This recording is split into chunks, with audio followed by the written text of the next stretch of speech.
Okay जी। अस्सलाम वालेकुम। अभी हम नेक्स्ट चैप्टर है कार्डिक साइकिल एंड आर्terial ब्लड, यानी ब्लड प्रेशर मतलब किस तरीके से हमारा वर्क करता है उसको रिलेटेड हम करेंगे कि हार्ट किस तरीके से फंक्शन करता है। सबसे पहले कार्डिक साइकिल किस तरीके से होता है। The cardiac cycle refers to repeating pattern of contraction and relaxation of the heart. Heart basically क्या करता है, हमारा जो हार्ट है, मसल्स, हार्ट के मसल्स हैं, कंट्रैक्शन होती है और रिलैक्सेशन होती है। Contraction phase is called systole and relaxation is called diastole. जिस तरीके से हम ब्लड प्रेशर की बात करते हैं कि हमारा ब्लड प्रेशर कितना होता है, तो उसको बोलते हैं कि सिस्टोलिक और डायस्टोलिक। हम बात करते हैं कि हमारा ब्लड प्रेशर नॉर्मल कितना होना चाहिए, तो हम बात करते हैं कि इसका सिस्टोलिक कितना होना चाहिए और इसका डिस्टोलिक ब्लड प्रेशर कितना होना चाहिए। तो जी बताएं कितना होता है।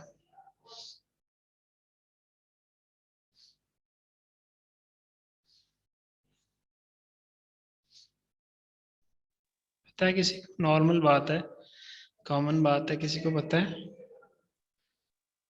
यस, 120/80। मैंने सिस्टोलिक का पूछा है। ये सिस्टोलिक 120 और 80 डायस्टोलिक होता है। जो तो ऊपर वाले को सिस्टोलिक बोलते हैं और नीचे वाला इस तरीके से डायस्टोलिक, 80 वाला डायस्टोलिक होता है। ठीक है। ओके। जनरली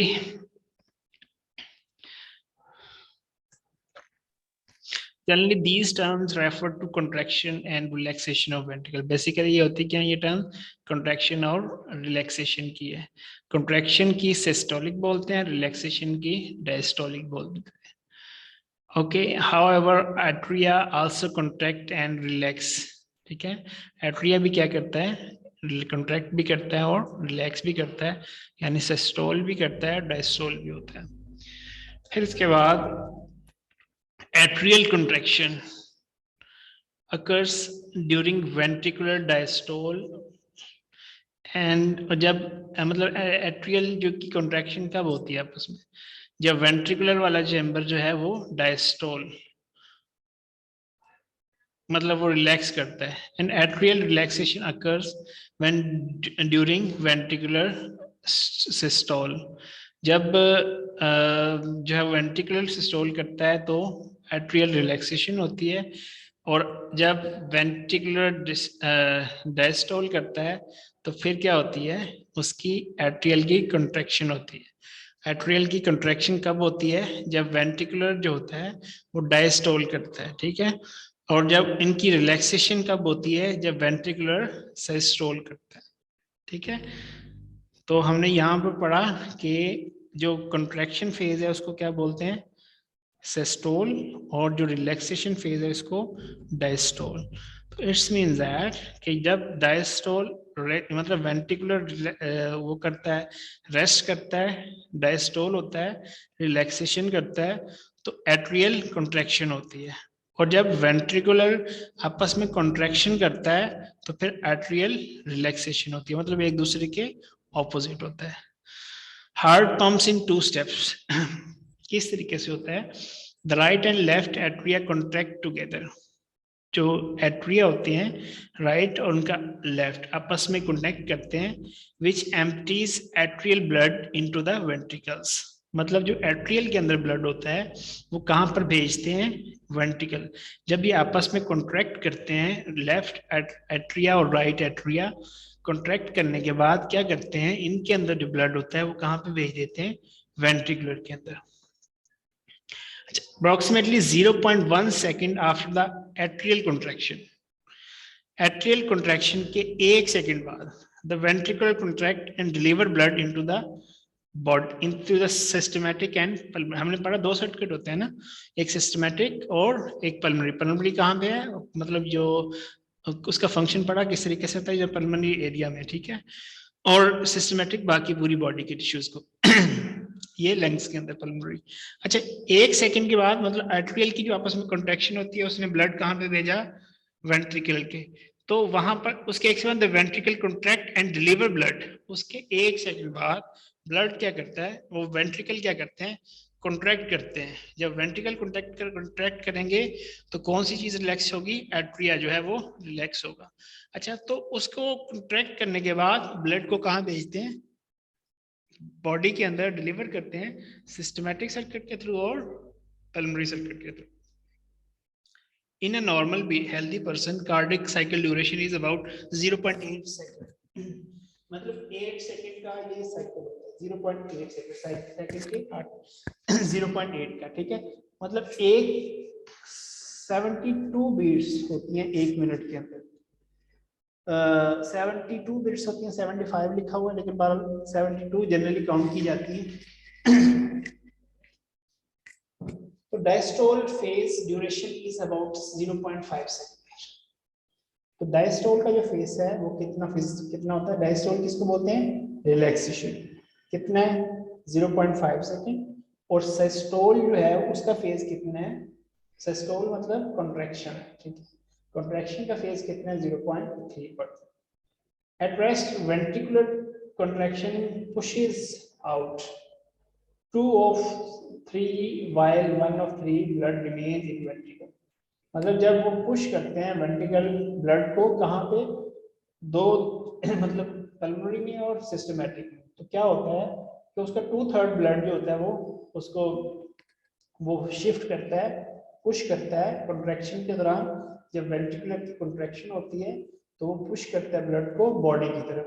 लेकिन A1/3 यानी एक हिस्सा, 3 में से 2 हिस्से को वो पुश कर देता है, लेकिन एक हिस्सा रिमेन जो है वो उसके वहीं पे मतलब वेंट्रिकल के अंदर ही रहता है। During heavy exercise, if heart rate increases to 180 beats per minute, अगर 180 से ज्यादा हो जाए या 180 हो जाए पर मिनट, तो both phase will be decreased, दोनों फेजेस इसके वो वाले जो है वो डिक्रीज हो जाएंगे। किस तरीके से, at rest ventricular contraction phases out of 2 of 3 blood while 1 of 3 blood remain in ventricles। लेकिन इसमें क्या होगा, तो इस तरीके से होगा, मतलब पहले क्या था, सिस्टोल कितना कर रहा है 0.3 सेकंड, डायस्टोल कितना था 0.5 सेकंड, ये हमने पढ़ा था, किधर गया ये वाला, हाँ ये वाला। अब इस तरीके से डायस्टोल उसने 5 सेकंड के लिए कर रहा है, मतलब रिलैक्सेशन। सिस्टोल कितने के लिए कॉन्ट्रैक्शन हो रही है 0.3 सेकंड के लिए, टोटल 0.8 सेकंड के लिए। और हार्ट बीट कितनी बन गई 75 या 72 beats per minute.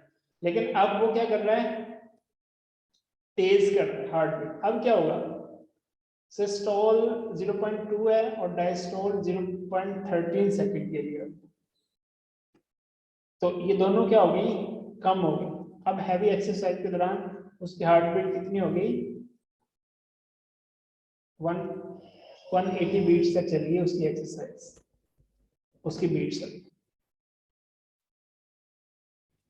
Okay, pressure changes during cardiac cycle, cardiac cycle के दौरान प्रेशर किस तरीके से चेंज होता है, when the artery are relaxed, artery relax होती है, blood flow into them from venous circulation. तो ब्लड फ्लो कहाँ से होता है, उनकी तरफ होता है, कहाँ से, वेनस सर्कुलेशन की तरफ, वेनस सर्कुलेशन से उसकी तरफ होता है जब वो रिलैक्सिंग होती है। Pressure of the atria gradually increase as the blood fills in. जब जो है प्रेशर, आर्टरिया का जो प्रेशर होता है वो जितना ज्यादा ब्लड आता जाएगा उतना ज्यादा उसका प्रेशर इंक्रीज होता जाएगा। Approximately 70% of the blood entering the atria during diastole flows. मतलब जब उसका डायस्टोल फ्लो होता है रिलैक्सेशन का, तो 70% तब आर्टरिया के अंदर ब्लड एंटर होता है into the directly in sorry during diastole flows directly into ventricles। कहाँ पर इंटर हो रहा है, वेंट्रिकल के थ्रू। जब वो 70% उसका ब्लड फ्लो तब इंटर होता है जब वो रिलैक्स मतलब डायस्टोल की हालत में होता है, और थ्रू इन एट्रियोवेंट्रिकुलर वॉल्स। एट्रियोवेंट्रिकुलर वॉल्व है जो कि हमने पढ़ा, कौन सा वॉल्व होता है, एट्रियोवेंट्रिकुलर वॉल्व, बताएं, ये भी मैंने बताया थोड़ी देर, दूसरा नाम क्या है इसका।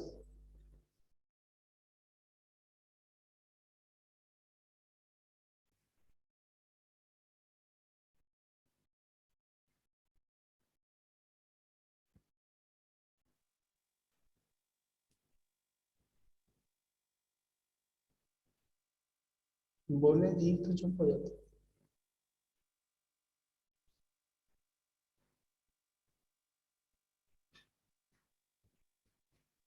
फॉस्फाइड वॉल्व होता नहीं है, सो जाते हैं सर। फॉस्फाइड वॉल्व्स की बात कर रहे थे। अच्छा, तो यहाँ पर मतलब एट्रियोवेंट्रिकुलर वॉल्व्स के थ्रू वहां पर एंटर हो जाता है आर्टेरियल कॉन्ट्रैक्शन से पहले, मतलब डायस्टोल की पोजीशन में 70% जो है वो उसके अंदर हो जाता है, उसकी कॉन्ट्रैक्शन से पहले पहले उसके अंदर 70% जो है वो एडेड हो जाता है। व्हेन आर्टेरियल प्रेशर राइजेस, जब आर्टेरियल का प्रेशर बढ़ता है, arteria contract and 30% remaining blood pushes into the ventricle. पहले क्या करता है, 70% डायस्टोल की सूरत में वेंट्रिकल की तरफ भेज देता है, और लेकिन जब फिर उसके बाद एट्रिया की कॉन्ट्रैक्शन होती है, वो फिर जो उसका प्रेशर बढ़ता है, एट्रिया की कॉन्ट्रैक्शन होती है, जो बाकी 30% होता है वो भी वो कहाँ भेज देता है, वेंट्रिकल के ऊपर। एट्रिया में ब्लड कहाँ से आ रहा होता है, एट्रिया में ब्लड कहाँ से आ रहा होता है? अंदाजा वास्ता सर बॉडी से आ रहा, सर बॉडी से आता है कहाँ से बॉडी से आता है, किसके थ्रू आता है? सर। सर दोनों तरह से होता है, ऑक्सीजनेटेड भी, डीऑक्सीजनेटेड, किसके जरिए से आ रहा होता है? जी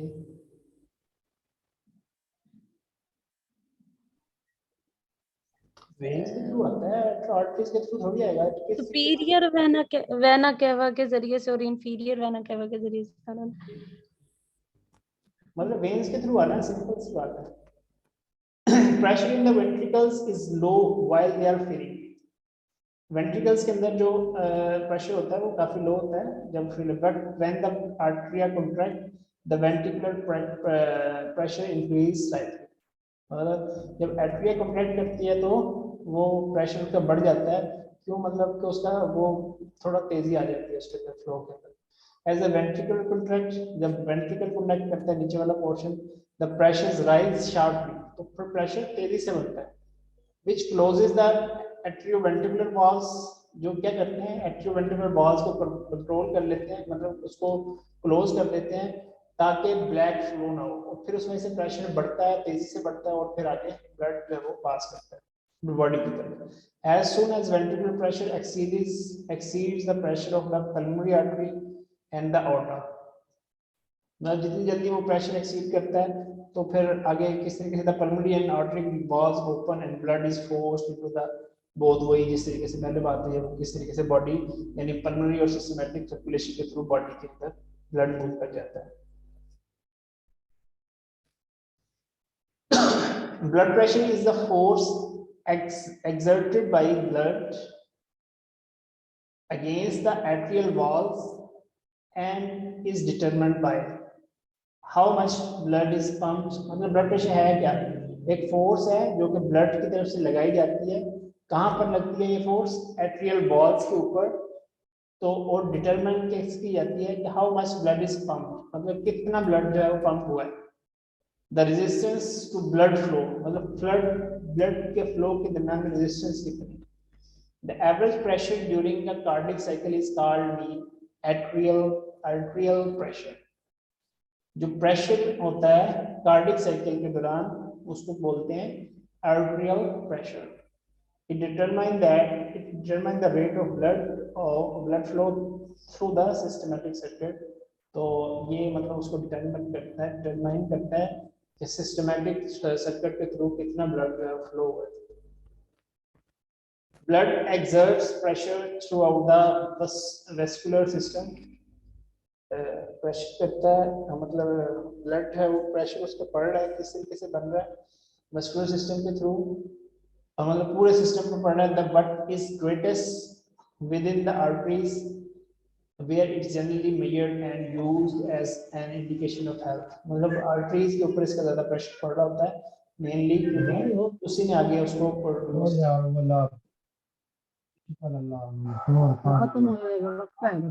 क्योंकि उसी ने उसके आगे उसको आगे फिर जो है वो भेजना होता है आर्टरीज में, फिर वहां से उसको मेजर करते हैं हम। Systolic blood pressure is a pressure generated as blood is ejected from the heart during ventricular systole।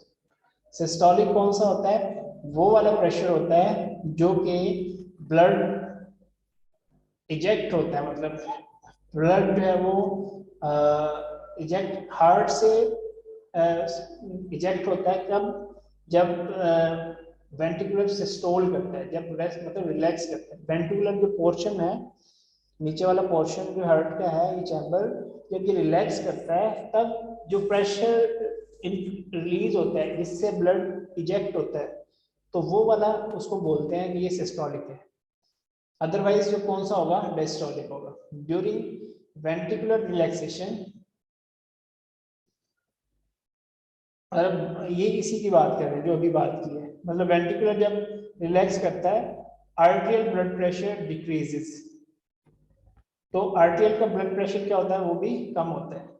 And represent diastolic blood pressure, जिसको डायस्टोलिक बोलते हैं, यही बात कर रहे हैं।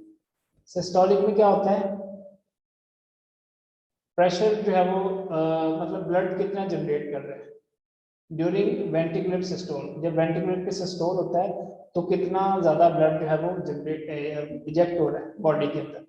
और वेंट्रिकुलर, और जब वेंट्रिकुलर रिलैक्सेशन होती है और आर्टेरियल ब्लड का प्रेशर बनता है ऊपर वाले पोर्शन का, तो डिक्रीज होता है, तो फिर वो शो करता है कि डायस्टोलिक प्रेशर कितना है। Mean arterial blood pressure can be determined by the given formula. Arterial किस तरीके से मतलब ब्लड प्रेशर इस तरीके से मेजर किया जा सकता है आर्टेरियल का। Mean arterial pressure is equal to DBV DP plus 0.33, इसको ये pulse pressure into pulse pressure, इस तरीके से ये फार्मूला है, उसका फार्मूला इससे निकालते हैं। डीबीपी क्या है, diastolic blood pressure. Pulse pressure क्या होता है, the difference between systolic and diastolic pressure, उसको पल्स प्रेशर कहते हैं। ये भी एमसीक्यूज बन सकता है। पल्स प्रेशर क्या है, डिफरेंस बिटवीन सिस्टोलिक और डिस्टोलिक प्रेशर, इन दोनों के दरमियान में इसको बोलते हैं कि pulse pressure.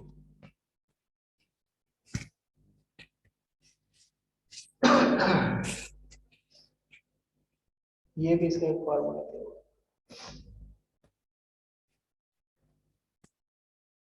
Suppose an individual has blood pressure 120/80 mmHg, ये इसका फॉर्मूला है, ठीक है, तो मतलब यूनिट है। The mean arterial pressure would be, तो इसका mean arterial जो pressure अगर हम निकालें तो कितना होगा, ये इसका फॉर्मूला दिया हुआ है, फॉर्मूले के अंदर इंप्लीमेंट करेंगे तो हमारे पास आंसर आ जाएगा।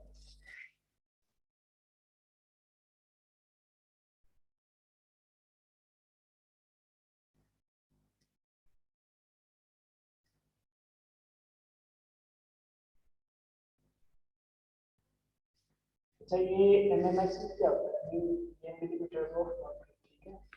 ओके, इसमें 80 था,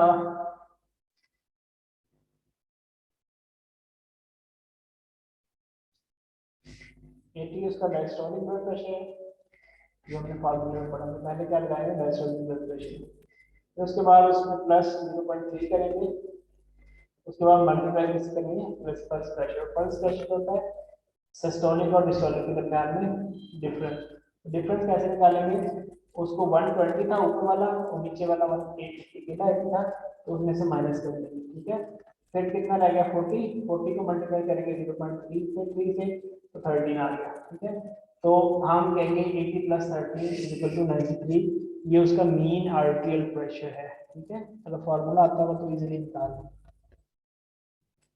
mean arterial blood pressure is determined by two factors, दो तरीके इसके टू फैक्टर्स हैं जहां से इनको डिटरमाइन किया जाता है। कार्डिक आउटपुट, मतलब blood pump from heart, blood ने कितना हार्ट जो है, ब्लड हार्ट ने कितना जो है वो ब्लड पंप किया। और टोटल वेस्कुलर रेजिस्टेंस, मतलब जो उसके रेजिस्टेंस आई है टोटल ब्लड के फ्लो के दरमियान वो कितनी, ठीक है। इन दो फैक्टर भी देखते हैं इसको। An increase in either cardiac output or vascular resistance result is an increase in mean arterial blood pressure। अगर हम उसकी कार्डियक आउटपुट या वेस्कुलर रेजिस्टेंस इंक्रीज करेंगे, ज्यादा बढ़ेगी, तो फिर क्या होगा, उसमें मीन आर्टेरियल ब्लड प्रेशर ज्यादा हो जाएगा।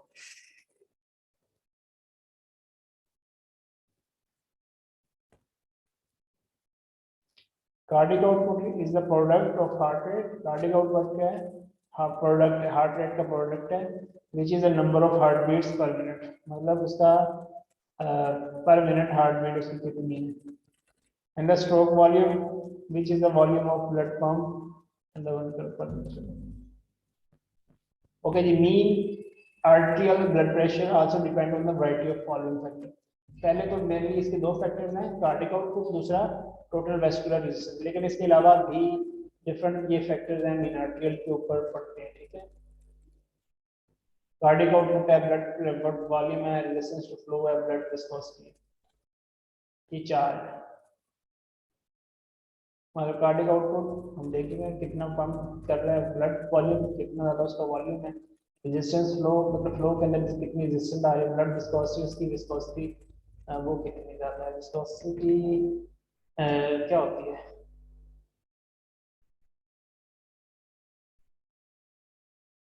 मतलब उर्दू में अगर कहें तो वो उसका होता है वो मतलब कितना गाढ़ा है क्या है, जो भी इस तरीके से होता है।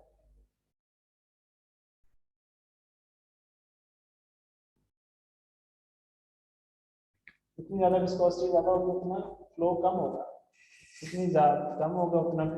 And increase in any of these variable result is increase in arterial. इन चार के अंदर अगर इंक्रीज होता है तो इट्स मीन दैट आर्टियल जो है वो भी इंक्रीज हो जाता है, आर्टियल मीन जो होता है वो इंक्रीज हो जाता है।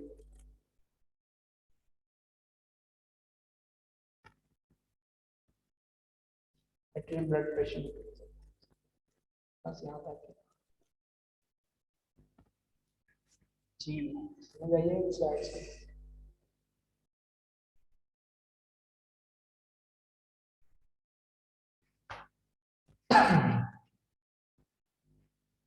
जो समझ आइए।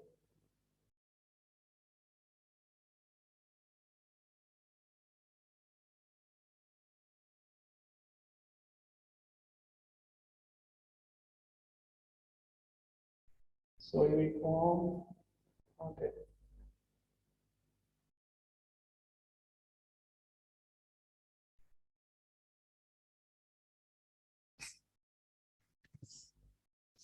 So you form कहाँ पे हैं सब यार, कसम से इतनी इतनी देर बाद अप्लाई करते हैं, मतलब क्या हो गया।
ये 3 साल बाद अप्लाई क्यों होता है, मुझे ये बताया पहले।